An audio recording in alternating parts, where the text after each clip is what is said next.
복음서의 주제는 말씀드렸지만 하나님 나라의 복음을 전파하는 것입니다. 근데 하나님 나라를 말씀과 행위, 워드와 웍스로 전하는 거죠. 그래서 성경을 읽을 때 특별히 예수님의 어떤 기적이나 이적을 읽을 때는 우리가 주체가 되어서 해석하면 절대 안 된다고 하는 것입니다. 성경 해석은 두 가지 방식이 있어요. 하나는 진리의 영을 통해서 우리 자아가 완전히 십자가에 못 박힌 상태에서 성경을 묵상하거나 해석할 때 하나님이 하시고자 하는 음성을 듣게 됩니다. 그런데 자아를 그대로 방치한 가운데 성경을 묵상하거나 해석하게 되면 필경은 자기 자신을 중심으로 성경을 해석할 수밖에 없습니다. 이걸 이제 자기 해석이라고 말하거든요. 자기 해석. 그러니까 이 예수님의 이런 기적이나 이적이나 오늘 특별히 오병이어나 칠병이어를 자기 중심적으로 해석해 버리면 우리 많은 기도원에서 들었을 거라고요. 지상적인 축복을 받는 어떤 길로 설명을 하게 됩니다. 그러니까 네가 있는 걸 다 바쳐라. 주님 손에 바치게 되면 주님이 30배, 60배, 100배의 축복을 줄 것이다. 뭐 제가 이런 설교도 여러 번 들었고 또 사람들 통해서 많이 전해 들었습니다. 그러니까 오병이어나 칠병이어를 자기 해석으로 접근해 버리게 되면은 예수님의 하나님 나라와 아무 상관없는 지상적인 어떤 삶을 번영케 하고 형통케 하는 성경을 완전히 이용하는 겁니다. 이용해서 자기 목적을 이루는 것. 그래서 적용 중심의 성경 해석이나 설교는 매우 위험합니다.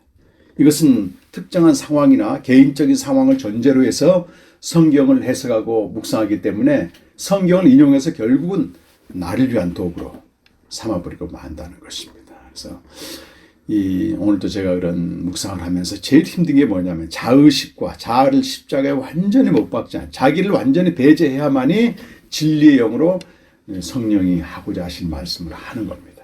그래서 어제 저녁부터 이 본문 말씀을 계속 묵상하는데 뭐 어떤 주석을 좀 참고하고 또 이렇게 제가 요즘 보고 있는 황자호 목사님 그 설교지를 봐도 이 감동이 안 오는 거예요.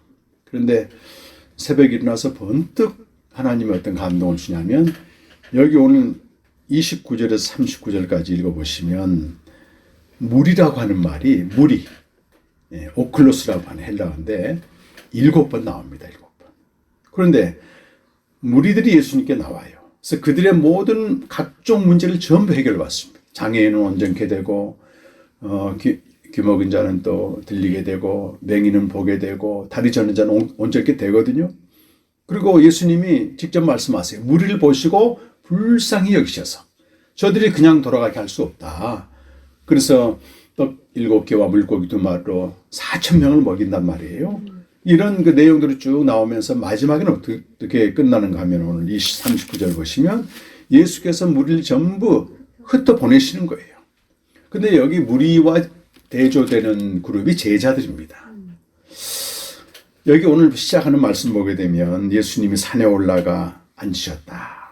그랬더니 무리가 나왔다 이렇게 되어 있어요. 그런데 이렇게 적어 놓으시고 마태복음 5장 1절 한번 가보실까요? 마태복음 5장 1절에 가보시면 여기는 무리가 나온 게 아니고 예수께서 무리를 보시고 어디로 올라가는 거예요? 산에 올라갔단 말이에요. 산에 올라가 앉으셨으니 누가 나왔다고 되어 있어요? 제자들이 나왔다. 제자들은 이미 구원받은 하나님의 백성들인데 이들에 대해서는 어떤 기적이나 치유를 하지 않고 하나님 나라 백성으로 어떻게 살 것인지 우리가 산상수훈으로 알려져 있잖아요. 하나님 나라가 너희 것이다. 하나님 나라에 들어가는 자는 바리새인의 의보다 훨씬 더 나은 삶을 살아야 된다고 하는 그렇게 얘기하는데 여기 오늘 15장 보게 되면 큰 무리가 다 나왔을 때 이들의 질고 이들의 고통을 전부 해결해 주시는 겁니다. 그리고 마지막엔 다 떠나가는 거예요. 여기 36절에 보시면 예수님이 떡 7개와 그 생선을 가지사 축사하시고 떼어 제자들에게 주시니 제자들이 무리에게 주었다. 다 배불리 먹고 예수님이 직접 주지 않으세요. 제자들을 통해서 주시거든요. 근데 이것을 요한복음으로 가보시게 되면은 요한복음 6장의 시작은 비슷합니다. 예수님이 많은 병자를 고쳐주니까 큰 무리가 예수님께 나왔더라 이렇게 되어 있어요. 거기도 무리로 되어 있습니다. 그때 예수님이 떡 5개와 보리떡 5개와 물고기 2마리로 5천 명을 다 먹이니까 거긴 좀 자세히 설명되어 있는데 무리들이 예수님을 임금 삼고자 했다는 거예요. 아, 저분이 임금이 되면 우리 먹고 살 걱정은 안 해도 되겠구나. 그래서 예수님이 그들을 피하여 떠나시고 그 무리들이 예수님을 집요하게 쫓아가서 만났을 때 하신 말씀이 요한복음 6장 우리 한번 가서 읽어보십시다. 26절하고 27절 말씀이에요.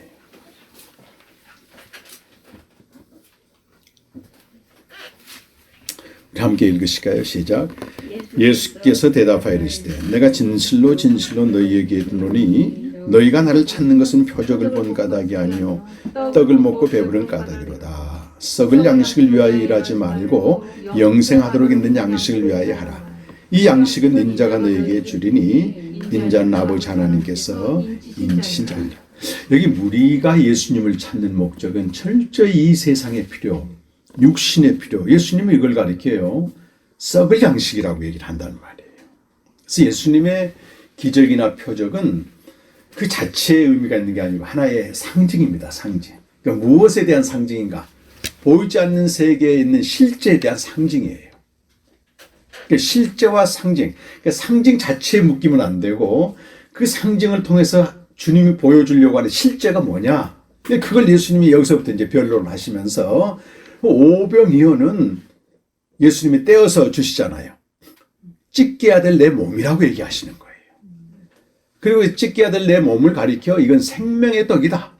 이 내 몸을 내 살을 먹고 내 피를 마신 자는 영생을 얻는다. 영원한 생명을 주기 위한 그분의 죽음을 얘기하거든요. 오병이어를 통해서 그걸 말씀하시고자 하는 거예요. 근데 무리들은 영적으로 눈이 감겨 있기 때문에 그 상징만 붙잡고 있는 거예요. 먹을 거 주시는 분이다. 먹고 배부르게 하시는 분이다. 예수님이 계속 말씀하시는 겁니다. 그게 아니란 말이지. 오늘 욥기 21장을 읽는데 욥이 깊은 고통 속에서 원래 이제 그 깊은 고통 속에 들어가면 생각을 많이 하게 되고 인생이 뭔가에 대해서 묻게 돼요. 사람의 인생이 무엇인가 이제 친구들과 변론하면서 얘기하거든요. 이렇게 말합니다. 의인이든 악인이든 둘 다 죽어서 흙으로 덮은다 이 말이에요. 설령 악인이라도 행복하게 죽을 때까지 행복하게 사는데 잠깐 사이에 수월에 떨어진다. 그게 인생이라는 거예요. 지상에서 잘 살아도 비참하게 살아도 고통스럽게 살아도 죽음은 모두에게 일반입니다. 전사님은 이제 매장했거든요. 그 집안 선영에다가. 근데 그렇게 음색이 곱고 찬양도 잘하고 하여튼 질병 오기까지 체력이 강철이었습니다. 강철. 제일 오래 살 줄 알았어요. 우리가. 몸 관리도 잘했고. 근데 똑같이 흙 속에 들어가는 것 같습니다. 그래서 여기 무리들이 예수님께 나와서 찾고자 했던 육신의 필요나 이생의 필요는 이 죽음과 동시에 무가 되어버리고 말아요. 덧없음이 되고 맙니다. 아무리 많이 가지고 아무리 행복하게 살았어도 말이죠. 그런데 예수님은요. 그런 무리들을 어떻게 여기시는가? 불쌍히 여기셨다는 것. 오늘 어디 나오죠? 10장에 보면. 제가 오늘 이 말씀을 이렇게 묵상하다가 너무 깜짝 놀랐어요. 무리를 불쌍히 여기면서 이 생의 필요를 구하는 이들을 불쌍히 여기면서 그 필요를 다 채워주시는 거예요. 필요를 다 채워주시는 겁니다. 이 생명의 복음을 전한다고 하면서 이생의 필요를 구하고 썩을 양식을 구하고 그것 때문에 부르짖는 사람들을 좀 가볍게 여기고 저건 아니다 판단하고 했던 것들을 많이 회개하게 되는 거예요. 주님은 그렇게 안 하셨더라고요. 채워주시면서 그는 예루살렘으로 올라가십니다. 예루살렘 가서는 어떤 기적도 베풀지 않습니다. 종교 지도자들의 선동에 의해서 죽임당하는데 그때 누가 등장하냐면 무리들이 등장하는 거예요. 무리들이 종교 지도자들의 선동에 넘어가서 저 예수를 십자가에 못 박으라고 얘기합니다. 사실 자기 욕망 때문에 예수님을 믿는 사람들은 더 이상 욕망이 채우지 않게 되면은 예수님을 얼마든지 버릴 수 있는 겁니다. 욕망이라고 하는 그 속성 자체가 채워도 끝이 없습니다. 욕망은요, 채울수록 욕망의 크기가 더 커지지 줄어들지 않습니다. 예수님은 그런 무리들에게 의해서 십자가에 못 박히시면서 바로 또 그런 무리들을 위해서 기도하셨습니다. 그리고 그들이 정말로 필요한 영원한 생명을 죽음으로써 주신 거잖아요. 그래서 여기 예수님의 오병이어나 칠병이어는 나중에 진리영이 왔을 때 가만 깨닫고 보니까 이건 예수님이 6월절 만찬에서 마지막으로 말씀하셨던 떡을 떼어 주시면서 받아 먹으라, 이건 내 몸이라, 예수님의 몸인 줄 그때 알게 되는 거예요. 그것만이 진정한 배부름이죠. 사실 인간에게는. 썩을 양식은 먹어도 취해도 끝이 없습니다. 이 생명의 떡, 예수님의 살과 피를 먹는 자는 결코 줄이지 않고 영원히 목마르지 않고 그 속에서 솟아나는 샘물이 되어서 생수의 강이 넘치는데, 정말 강전도서 가만 보면 3년 동안 살겠던 걸 돌아보니까 이 생명이 넘칠 뿐만 아니고 충만할 뿐만 아니라 넘쳐 흐른 거예요. 보니까 이번에 와서 이제 조문객들 얘기 들어보니까 입만 열면 전했습니다. 병상에서 거의 죽어가면서도 방문 온 사람들한테 담대히 전하고요.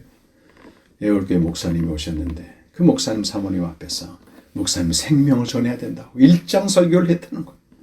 직접 듣지는 않는데 그 제자가 권사님 그 얘기 하시더라고요. 그래서 이 복음은 썩을 양식을 구하던 무리의 자리에서 생명을 나눠주는 제자가 되게 한다고 하는 놀라운 겁니다. 이 터닝 포인트가 우리 신앙생활에 있어야 됩니다.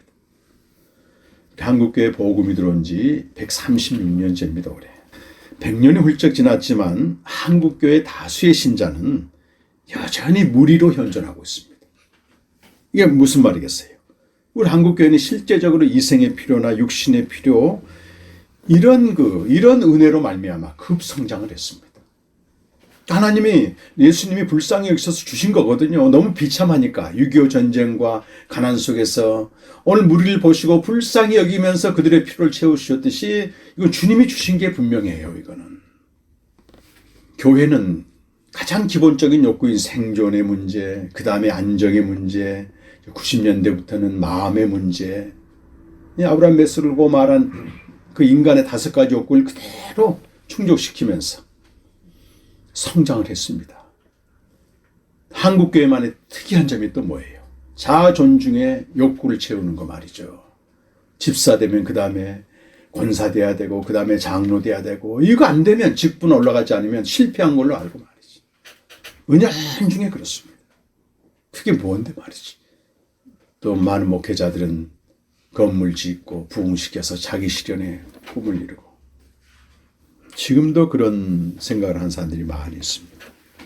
이 무리의 수준에서 신앙생활을 하게 되면 갈수록 비참하고 참담해집니다. 제가 너무 잘 알고 있어요. 저는 목회했지만 저 자신이 무리였고 생명의 떡을 몰랐으니까 성도들 철저히 무리로 대했어요.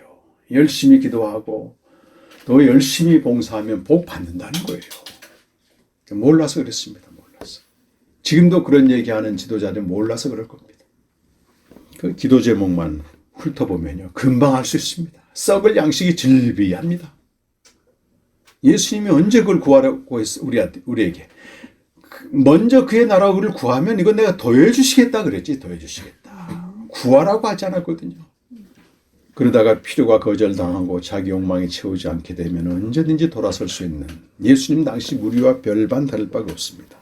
그런데 그런 우리에게 어느 날 진리의 영이 다 임해가지고요. 오병이어 칠병이어는 바로 예수님의 찢겨진 몸이다. 히브리서 10장 20절 보게 되면 그 길은 새로운 길이요 생명의 길이요 휘장은 그의 육체니라. 예수님의 육체가 찢어짐으로써 우리가 어디로 들어간다는 거야. 하늘 성소로 들어가고 하나님과 교제 속에 들어가게 되고 생명의 길로 가게 됐다고.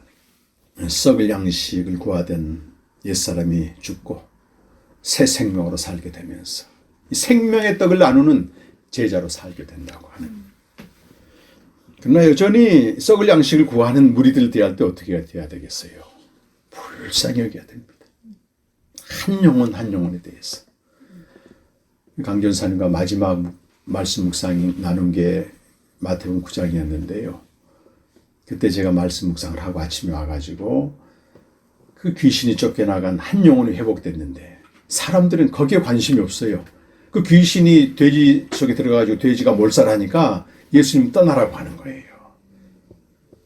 어쩌면 오늘 시대에 한 영혼 한 영혼에 대한 관심보다는 교회 자체를 유지하고 또 재정, 많은 교회 장로님들은 교회 재정으로 목사의 능력을 또 가늠질하고 있어요. 그걸로 평가합니다. 헌금이 얼마큼 많이 들어왔네요. 이 한 영혼 영혼에 대해서는 관심이 없어요. 근데 그 얘기를 좀 나눴더니요, 이 전사님이 통곡을 하시더라고요. 그때 마지막 묵상하면서 통곡이었어요. 뭐라고 말하냐면 목사님은 오늘날 교회가 한 영혼에 대한 관심이 없다는 거예요. 한 영혼에. 교회를 늘리고 막 교육관을 짓고 몇십억씩 빚을 내서 해도 한 영혼 한 영혼에 대한 관심이 없다고 하더라고요. 이 한 영혼 한 영혼을 불쌍히 여기면서 이 생명의 떡을 나눠주는 이제 차드 목회자들에게 가면 그분들은 일상이 한 끼 먹고 지내거든요. 한 끼 이제 제대로 한 끼 먹고 오후 한 3시쯤 먹고 지내고 고기나 생선은 1년에 거의 한두 번 먹을까 말까 해요. 그런데 우리가 이제 4박 5일 이렇게 집회를 하면 여러분이 후원해 주신 이런 물질 가지고 매일 고기나 생선을 드리는 거예요. 우리가. 1년에 한 번 정도 먹을까 말까 한 거를 매일 먹잖아요. 그리고 또 하루 3끼를 먹는 거예요. 그러니까 이분들은 와서 뭐 생명의 말씀을 은혜 받기 전에 이것 때문에 그 현주 선교사님, 목사님 3끼만 준다면 다 옵니다, 목사님들이. 근데 제가 오늘 차드 이제 동역자를 위해서 기도한 목회자를 기도하면서 그 마음이 뭉클하게 드는 거예요. 아니 우리가 뭐 먹을 걸 가지러 간 게 아니고 생명의 복음을 전하러 갔는데 이 목회자들은 거기에 관심 가지면 되겠느냐, 이런 오만한 생각을 하나님이 깨부수시면서 너는 그리스도의 마음이 없다는 것. 그들의 필요를 채워주는 이것도 너무 귀한 사역이고 그들을 불쌍히 여기는 마음, 그런 그리스도의 마음을 품지 않고 어떻게 이 사역을 하겠느냐. 오늘 무리를 불쌍히 여기노라 이 말씀이 저에게 강하게 왔고, 아니 몰라서 육적인 필요를 구하고 위생의 필요를 구하고 썩을 양식을 쭉 기도 제목으로 내는 사람들을 불쌍히 여겨야지. 그렇게 믿으면 되겠냐고 우리가 쉽게 판단하는 문제가 아니더란 말이에요. 그리고 정말 생명을 알고 누리는 것은 100% 그분의 은혜입니다. 우리의 공로는 0.1% 안 들어가요. 어느 날 무리에서 예수님의 생명의 떡을 알고 생명으로 살게 된다고 하는 것을 깨닫게 되었습니다. 어제 양장님 딸 저희 집에 와서 저녁 먹는데 그 양장님 딸 은하 자매는 매일 주님과 교제하고 또 본문 주에 제 카페에 수시로 들어와서 보고 즐겨찾기에 넣어놓고 저한테 얘기하더라고요.